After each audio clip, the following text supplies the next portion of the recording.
বাবা ঈদের দিনে, দুর্গাপুজোর দিনে, কালী পুজোর দিনে ফোন করছে, ভাই ফোটার দিনে দিদি ভাইকে ফোন করছে, ভাই ভাই ফোটা দেবো, একবার বাড়িতে আয়।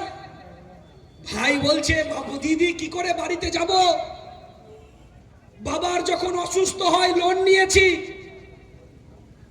সংসার চলছে না, কাজ নেই, কৃষি ব্যবস্থার উন্নতি হচ্ছে না, মাইক্রো ফিনান্সিয়াল লোন নিয়েছি, লোন শোধ করতে পারছি না, কিভাবে আমি পুনা বোম্বে থেকে ভাই ফুটানেতে বাড়িতে আসব, আসতে পারছে না। কি বলছে, বলছে ভাই ফোঁটা হবে দিদি। কিভাবে হবে, বলছে ভাই ফোঁটার সময় তুই শুধু হাতে ফোনটা ধরবি, ভাই ফোঁটা হবে। দিদি বাড়িতে প্রদীপ জ্বালিয়ে ফুল নিয়ে চন্দন ঘষে দাঁড়িয়ে আছে, ভাই ভিডিও কলিং করছে, ভিডিও কলিং এ আমার ভাইকে ভাই ফোঁটা দিচ্ছে। এটাই আমার বাংলা।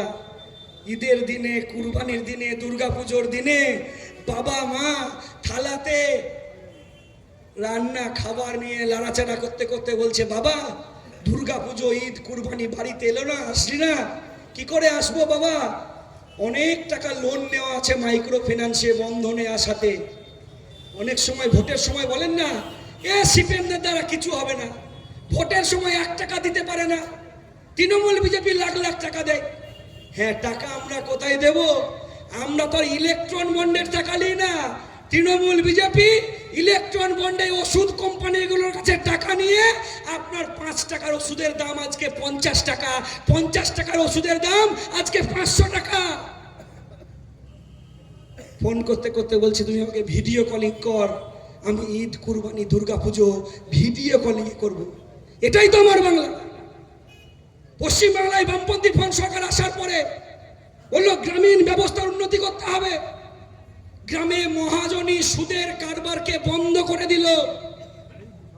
বললো গ্রামে মহাজনী সুদের কারবার থাকবে না। একটা সময় গ্রামের মানুষ জোরদার জমিদারের কাছে গিয়ে 2 টাকা, 5 টাকা, 10 টাকা ইন্টারেস্টের টাকা নিয়ে আসতো।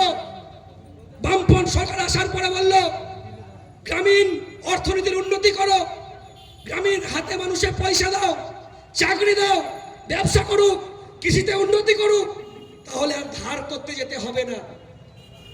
তৃণমূল আসার পরে একদিকে এসএসসিতে আক্রমণ, আপনার কৃষিতে আক্রমণ, আক্রমণ করার পরে যে মহাজনী সুদের কারবার বন্ধ করে দিয়েছিল বামফ্রন্ট সরকার, তৃণমূল আসার পরে আবার অন্য কায়দায় মাইক্রো ফিন্যান্স কোম্পানিকে দিয়ে মহাজনী সুদের কারবার চালু করলো।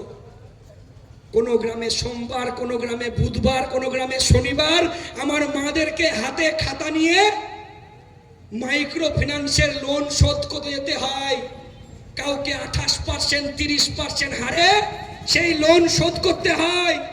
লোন শোধ করতে না পেরে অনেক মা বাবাকে আত্মহত্যা করতে হয়। আমরা বলছি কেন?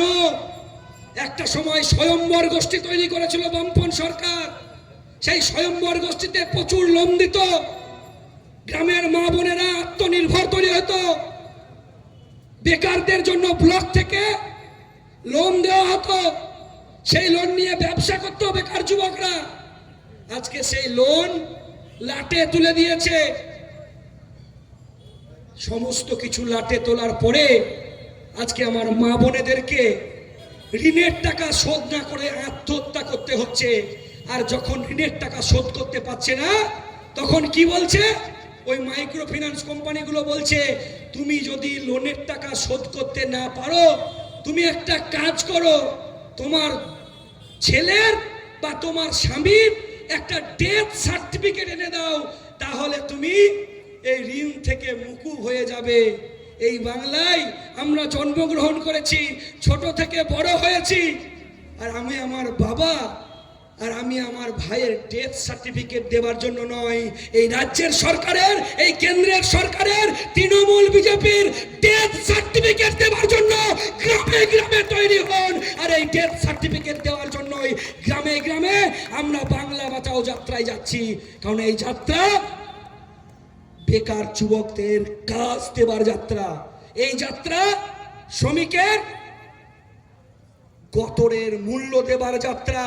এই যাত্রা 100 দিনের কাজকে 200 দিন করার যাত্রা।